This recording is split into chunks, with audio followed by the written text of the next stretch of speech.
Bismillahirrahmanirrahim. Assalamualaikum warahmatullahi wabarakatuh.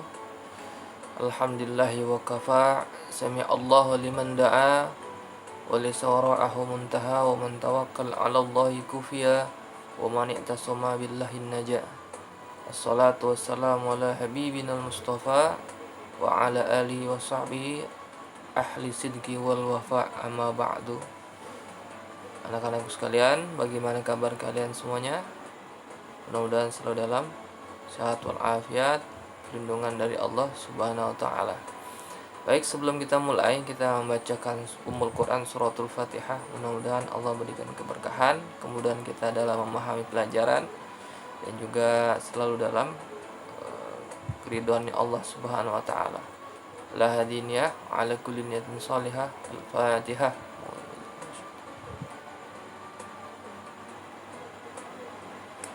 Bismillahirrahmanirrahim. Rabbi israh li sadri wa yassir li amri wahlul 'uqdatam min lisani yafqahu qawli, amma ba'du.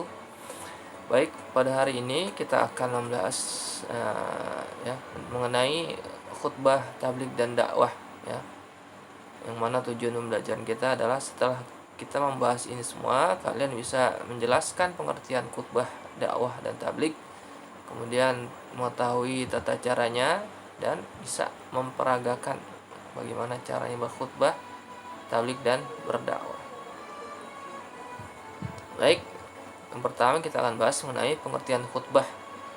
Khutbah artinya adalah menyampaikan, berpidato ya, ceramah yang isinya tentang keagamaan. Khutbah yang disyariatkan Islam adalah khutbah Jumat, khutbah Idul Fitri, Idul Adha ya, kemudian khutbah salat gerhana atau khusuf, kemudian sholat gerhana matahari atau khusuf ya, kemudian sholat pada sholat istisqa atau minta hujan, khutbah nikah, dan juga khutbah ketika wukuf di Arafah ketika pergi haji ya. Nah, khutbah dua hari raya Idain, Idul Adha, Idul Fitri, kemudian istisqa, sholat gerhana pada dasarnya sama dengan khutbah ketika melaksanakan sholat Jumat. Kemudian tabligh. Tabligh artinya menyampaikan, menurut istilah tabligh adalah menyampaikan ajaran-ajaran agama Islam yang diterima dari Allah Subhanahu wa taala kepada umat manusia agar menjadikan pedoman hidup supaya memperoleh kebahagiaan dunia dan akhirat. Dan orang yang bertabligh disebut dengan mubaligh, atau kalau perempuan namanya mubalighah. Berikutnya adalah pengertian dari dakwah ya. Dakwah artinya memanggil, menyeru atau mengajak. Menurut istilah syar'i, dakwah adalah kegiatan yang bersifat menyeru, mengajak, memanggil orang untuk beriman dan bertakwa dan taat kepada Allah Subhanahu wa taala. Tentu akan meraih kesejahteraan dunia dan akhirat. Kemudian ketentuan khutbah, tabligh dan doa ya. Ketentuan khutbah Jumat ya, yang pertama, syarat khutbah khatib Jumat adalah khatib adalah orang yang menyampaikan khutbah yang berdiri di mimbar ya. Itu namanya khatib ya. Satu, memenuhi ajaran Islam, artinya orang yang layak menjadi khatib adalah orang yang sudah melaksanakan semua syariat ajaran agama Islam dengan baik ya. Yang kedua, mengetahui syarat, rukun dan sunahnya, punya ilmu mengenai tata cara berkhutbah. Kemudian dapat membacakan rukun khutbah dengan baik, fasih, dengan benar ya. Kemudian orang yang sudah balik bertakwa kepada Allah Subhanahu wa taala ya. Kemudian orang yang dipandang terhormat, dihormati dan disegani, artinya dari segi keilmuan, ketaatan kepada Allah, ketakwaan, dia merupakan orang yang dipandang terhormat dalam hal tersebut.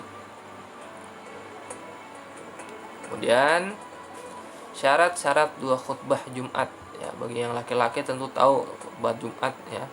Kalau kalian mengikuti dengan baik, kalian akan tahu di situ ya.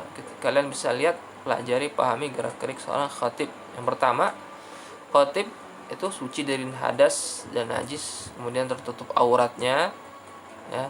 Khutbah dilaksanakan sesudah matahari tergelincir atau ketika sudah masuk waktu zuhur. Kemudian ketika khutbah, khatib berdiri jika mampu. Maka khotib itu biasanya berdiri, ya. Kemudian khutbah diucapkan dengan suara yang keras atau lantang, ya, agar semua jemaah bisa mendengar.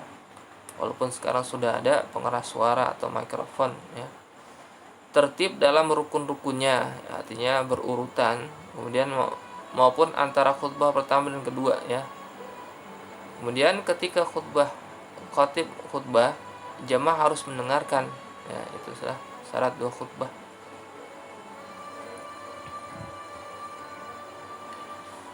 Rukun khutbah, ya, rukun khutbah ini adalah ketika kalian mendengarkan khotib, maka simak baik-baik apakah sang khotib ini sudah melaksanakan atau membaca rukun khutbah atau belum, ya. Yang pertama adalah membaca hamdalah, alhamdulillah, ya. Kemudian membaca syahadatain, asyhadu an la ilaha illallah wa asyhadu anna muhammadar rasulullah, sekurang-kurangnya itu bacanya. Kemudian membaca salawat, ya, kepada Nabi Muhammad. Membaca salawat itu menjadi rukun dari khutbah. Kemudian mengucapkan wasiat taqwa, ittaqullaha haqqa tuqati, ya, usikum wa iyaya bitaqwallah, dan lain sebagainya. Kemudian membaca ayat Al-Qur'an pada salah satu dari dua khutbah, ya, biasanya dibaca paling kurang-kurangnya biasa dibaca, ya, khutbah kedua, innallaha wa malaikatahu yusholluna 'alan nabi ya ayyuhalladzina amanu shollu 'alaihi wa sallimu taslima. Itu yang lazim dibaca walaupun tidak harus itu. Kemudian berdoa pada khutbah kedua, ya, Allahumma ighfir lil muslimina wal muslimat, dan lain sebagainya contohnya, ya. Kemudian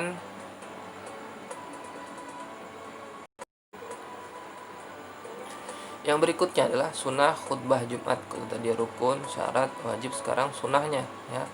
Khatib hendaknya berdiri di atas mimbar, ya, tempat yang tinggi, ya, agar bisa terlihat dan juga terdengar suaranya. Kemudian khatib mengawali khutbah hendaknya dengan salam, ya, mengucap salam.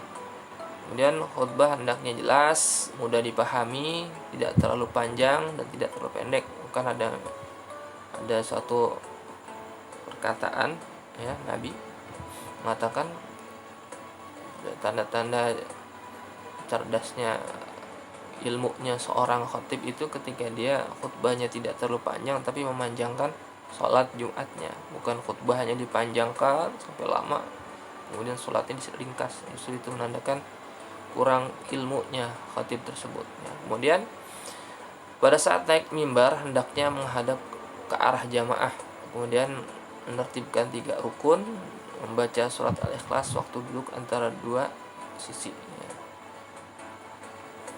Berikutnya mendengarkan khutbah. Khutbah Jumat termasuk syarat sah penyelenggaraan sholat Jumat. Jadi sholat Jumat itu 2 khutbahnya terhitung sama dengan 2 rakaatnya sholat zuhur, ya. Jadi ketika khatib Jumat menyampaikan khutbahnya, jamaah wajib mendengarkan dengan sebaik-baiknya, ya. Bahkan dilarang bertegur sapa, ya, berbicara, karena siapa yang berbicara pada hari Jumat di waktu imam berkhutbah, dia seperti keledai yang memikul kitab, ya.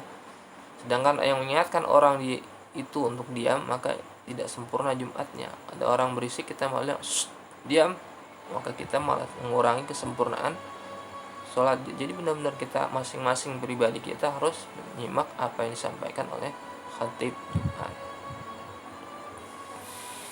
Kemudian ketentuan khutbah tabligh dan dakwah, ketentuan tabligh dan dakwah, ya, ketentuan atau cara berdakwah Rasulullah Shallallahu Alaihi Wasallam yang harus dilaksanakan setiap muslim muslimah dalam melaksanakan salah satu kewajiban, yaitu berdakwah, ya. Karena perbedaan umat muslim dengan umat-umat Nabi sebelumnya, umatnya Rasulullah, adalah kita umatnya dituntut untuk menyampaikan apa yang kita terima dari ajaran agama kita walaupun cuma 1 ayat, ya. Oleh karena itu umatnya Rasulullah punya kewajiban menyampaikan walaupun cuma 1 ayat. Itu bedanya dengan umat-umat terdahulu, hanya nabinya saja yang berdakwah, sedangkan umatnya Rasulullah dianjurkan bahkan diwajibkan untuk menyampaikan sesuai dengan kemampuannya. Yang pertama, tabligh atau dakwah hendaknya dimulai dari diri sendiri. Jadi mulai dengan diri kita, baru kita bisa menyampaikan kebenaran pada keluarga dan orang lain. Kemudian dalam bertabligh atau berdakwah hendaknya menggunakan pola kebijaksanaan, yaitu berbicara kepada manusia menurut kadar kemampuan akal mereka. Ketika kita berkhutbah atau menyampaikan pesan-pesan kebaikan, kita lihat lawan bicara kita orang seperti apakah dia, ya. Kemudian dakwah dapat dilakukan bilhal, artinya kita amalkan dulu, ya, melalui perbuatan yang baik yang diridhai Allah agar diteladani oleh orang lain. Berikutnya, dakwah pun bisa dilaksanakan melalui ucapan lisan ataupun dengan tulisan, ya, dengan metode al-hikmah, yaitu penyampaian dakwah terlebih dahulu melalui mengetahui sasaran dakwahnya, ya. Jadi kita tahu siapa yang akan kita dakwahkan, ya, kita tahu tujuan kita. Yang kedua, metode mau'izah, yaitu dakwah dengan cara seperti memberikan nasihat, pengajaran, teladan, ya, bahkan kata-kata yang bijak gitu. Di sekarang media sosial kita bisa, ya. Kemudian mujadah billati hiya ahsan, ialah bertukar pikiran, diskusi dengan cara-cara yang baik, ya. Jadi kita punya grup WhatsApp, kita gunakan untuk saling menasehati, ya. Wa tawassaw bil haq wa tawassaw bis sabr. Kemudian yang membedakan antara khutbah Jumat dan dakwah adalah pelaksanaannya, waktunya. Khutbah Jumat sudah ditentukan waktunya, ya. Khutbah itu sudah ditentukan waktunya, tergantung khutbah sholat apa, ya. Sedangkan kalau dakwah itu waktunya bebas, kapan saja bisa malam hari, ya. Itu saja dengan aturan-aturan yang sesuai. Kemudian kalau pendengar khutbah Jumat itu biasanya seorang muslim atau laki-laki, ya. Sedangkan dakwah itu laki-laki perempuan bisa, ya. Kemudian kalau khutbah itu ada syarat dan rukunnya harus dipatuhi, ya, harus dilaksanakan. Bila tidak dilaksanakan maka teranggap khutbah itu tidak memenuhi syarat, rukun, harus diulang, ya. Tapi sedangkan kalau dakwah itu boleh dengan berbagai metode, ya, bebas. Kemudian nanti itu baik, setelah kita belajar itu semua, nanti diharapkan kita khususnya kelas 11 bisa menyusun teks khutbah Jumat dan dakwah, ya. Yang insya Allah pada pertemuan berikutnya kita akan berikan contoh agar nanti kalian bisa berkhutbah Jumat sesuai dengan rukun-rukunnya, sesuai dengan tuntunannya, agar bisa praktek, ya. Wallahu a'lam. Demikian yang dapat kita sampaikan dalam pertemuan kali ini. Mudah-mudahan bermanfaat. Kita tutup dengan baca doa, mudah-mudahan bermanfaat. Bismillahirrahmanirrahim. Alhamdulillahirabbil alamin. Allahumma anfa'na bima 'allamtana wa 'allimna ma yanfa'una fid dunya wal akhirah. Allahumma nasta'da'tuka ma qara'tu wa ma sami'tu wa hafiztu fardatu ilai inda jati ilai. Wassallallahu ala sayyidina Muhammadin. Billahi taufiq wal hidayah. Assalamualaikum warahmatullahi wabarakatuh.